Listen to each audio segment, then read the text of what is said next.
Hello，大家好，我是仓普。今天我们来聊一聊止涨杀跌的4个阶段，请认清楚你在哪里。我们就以 SET 这个币在这段周期来做举例子。第一个阶段呢是新手阶段，新手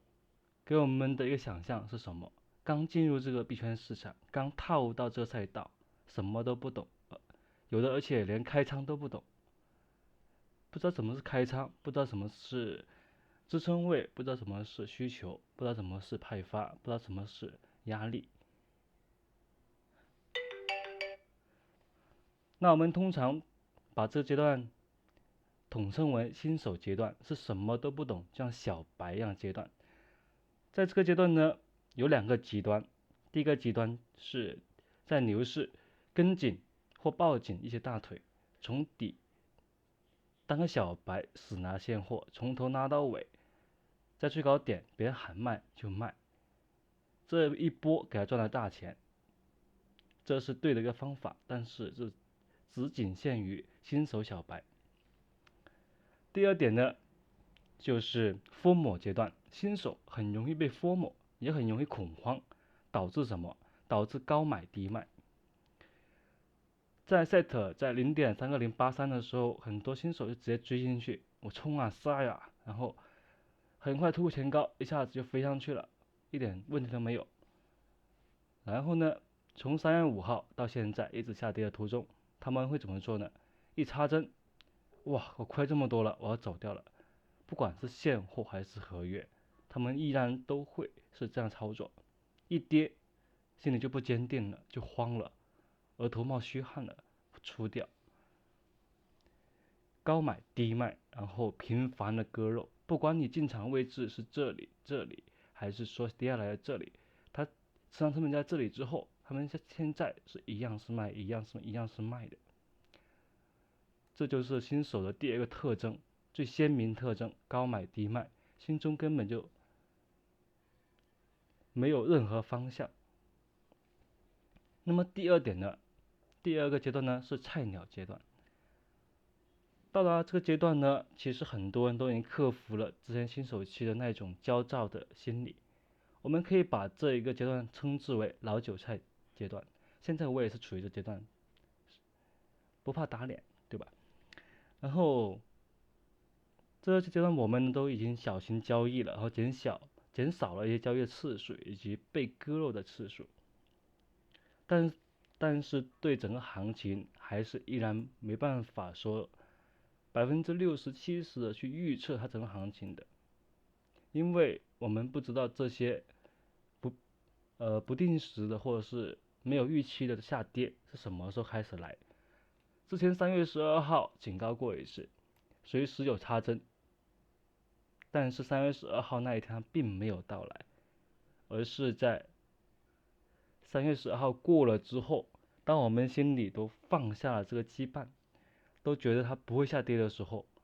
它反而跟你迎头一击。那么我1000美刀合约滚仓操作也一直坚守到现在，当然账面上肯定是有浮亏的，把我之前的盈利砸进去之后，还倒亏了200多美金，这点我是要承认的。但是我长评价依然是在大底之下，我现在亏的是本金加一点费率的钱，每天也很多，但是我把这仓位我就放着，它什么时候起来我再看它，不用纠结。所以对于这个阶段来说，割肉依然是你有时候会去遇到的，但是遇到割的时候，你会不想去割。现在我遇到这阶段也是一样的，当我那一天我在这里画了一条上升趋势线，明明那时候已经跌下来了，我依然是插针位置接了仓，我依然没有选择割肉把它这仓平掉走掉，当时我已经赚了400-500美金了，对吧？这一点是我需要去复盘的，需要去整理的。那么下面呢，我们再来说一点高级点的阶段。第3个阶段就是一种以趋势交易为主的做中长波的交易者。处于这个阶段的人呢，他们比较容易的去发现整个趋势的风口或者是方向，然后大胆的进行一种需求区突破之后回踩就进场。然后呢，他们非常果断，就是他们在这边进场回踩之后进场之后，利润他们会选择长拿，拿到高点之后出掉，或者还有另外一种就是他们坚信后面还有一波大的行情，对吧？这大行他们一定要吃到，然后他们会选择怎样子的做法呢？他们开仓价格下面再设一层止损，直到它立刻走掉，或者趋势改变之后到达下一个的支撑，他们也一样会走掉。他们就比较像是那种杀伐果断的那种类型的交易者。这种类型交易者呢，非常适合做中长波，比较好的去坚定的持有一个方向的交易。当然，入场位置他们会非常谨慎，而且他们比较容易等待一个时机进场，而不是像我们现在老韭菜，FOMO情绪一来，或者是看准了一点点趋势就直接进去，觉得它依然可以继续的一个长红。那这就是第3个阶段的优势。当然还有最后一个阶段，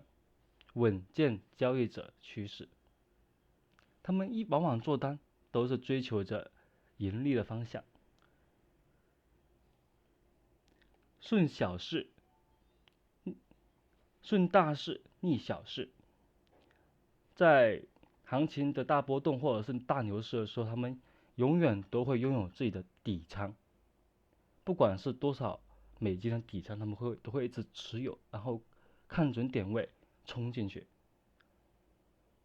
他们保证每一笔的收益都在他们自己的一个控制下面，非常的稳健。我们现在整个市场很少人能做到第4个稳健交易者这种阶段，很少，除非你在推特上面，在优管上面看到很多大 V， 他们的操作依然是这样子。但是现在以大牛市阶段来说，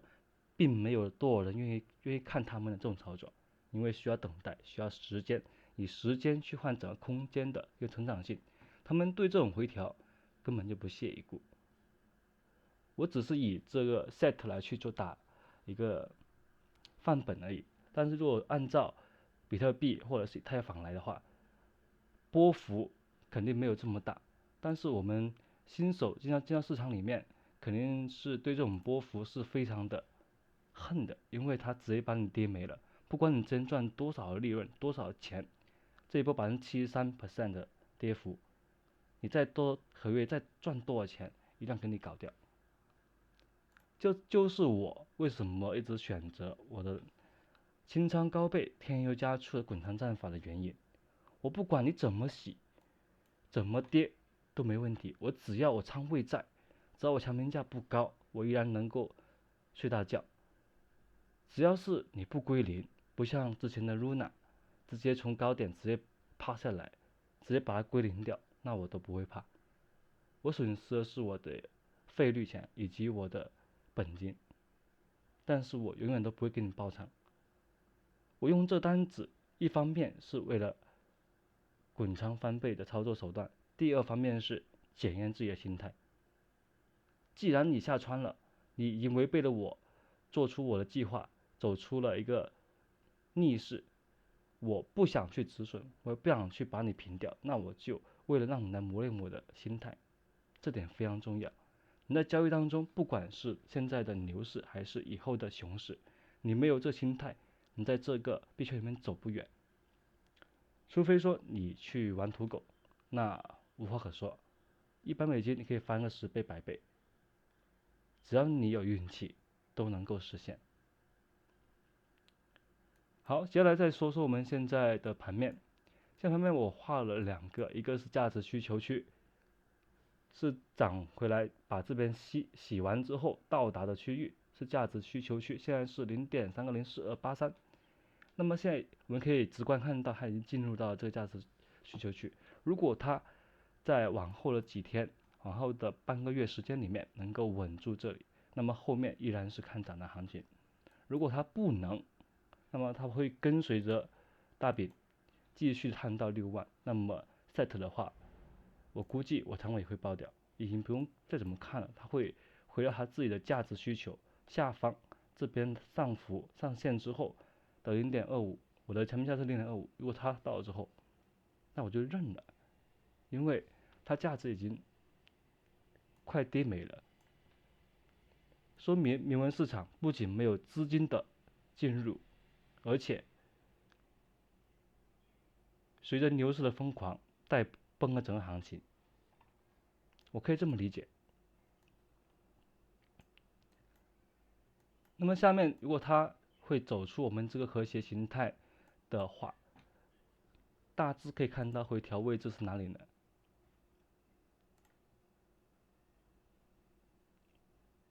我们可以分为几个点去看。第一点，我们可以看到它回调这个低点是0.38或40，这边回调到0.382的位置，也就是现在的0.32052336。我可能会在这边，如果它反弹回来的话，会减点仓位，但我仓位不那么重。那么第二个呢，我可以0.618的位置就0.32061102，那到这里的话，基本是到我的成本价，我会考虑会不会在这边继续的持有或者是出掉。这就是我之后的一些交易的计划。那么它什么时候突破这价值需求区呢？还得看大饼的脸色。大饼现在依然是处于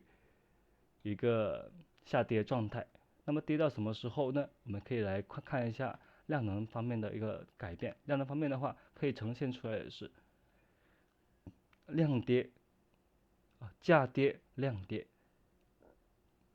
基本是同步的一个状态。那么什么时候止跌，我们要看往后几天的行情的一个判断。现在它已经成功的把这一个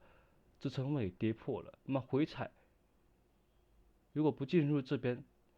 进行盘整的话，它依然会下跌。但是往后的一个行情依然看涨，这个没有改变，它现在依然是在处于一个大的上升的一个阶段，并没有说任何的破坏整个上升趋势的动作。现在回调，